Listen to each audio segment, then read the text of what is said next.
साथीहरू नमस्ते, सन्चै हुनुहुन्छ? ए सन्चै हुन्छ, म पनि ठिक छु। अहिलेको भाइरल भिडियो हेर्नुहुन्छ नि सबैजना। ल हेर्नुहोस् है त, प्रतिक्रिया दिनु होला कस्तो लाग्छ, के भनिरहेको छन् हाम्रो अहिले राजसभाको चाहिँ उम्मेदवारले।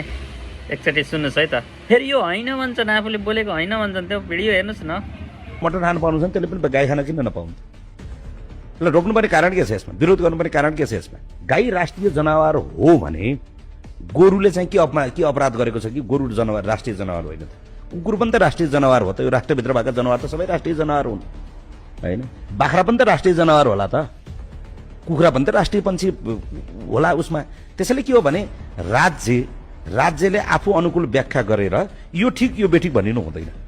तपाईले बाख्रा खाएको ठिक हो भने त्यसले गोरु खाने कुरा पनि ठिक हो। नहुने कुरालाई चरित्र हत्या गर्ने कुराले केही फरक पर्दैन।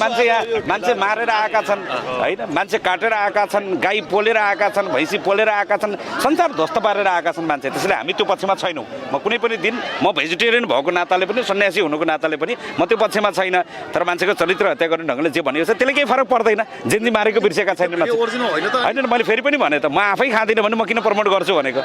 नहुने कुराको म किन प्रमोट गर्छु? त्यसैले म यो संसारमा गाई गोरु बाख्रा जे पनि प्राणीहरू छन्, म कुनै पनि प्राणीको हत्याको पक्षमा छैन। हजुरको अनुहार राखेर आवाज अरूको राखिया छ भनेर हजुरले भन्दै हुनुहुन्छ। अब उहाँहरूलाई चाहिँ तपाईँहरूले के छ, कानुनी प्रक्रिया अगाडि बढाउनुहुन्छ कि चुप्प लाएर बस्नु? एउटा कुरा के हो भने, अब कति आरोप लाग्लान्, कति के लाग्लान्, अब सबैसँग लड्दै हिँड्न सकिँदैन। मैले फेरि पनि भनेको कुरा के हो भने, म भेजिटेरियन हुँ, म माछा मासु जहाँ डक्सी म खाँदिनँ। जे कुरा म खाँदिनँ, म एउटा सन्यासले हिँडेको जोगीले गाई मार्दै हिँड्छ, जोगीले भैँसी मार्दै हिँड्छ, जोगीले रक्सी खाएर हामीलाई जाँडा खायो भन्छन्, कहिले गाजा खायो भन्छन्, कहिले मासु खायो भन्छन्। तर हामीले न देश खाएका छौँ न गाई खाएका छौँ। त्यसैले लाग्ने आरोपलाई केही पनि भन्न सकिँदैन। उहाँहरूलाई धन्यवाद भन्नुपर्छ।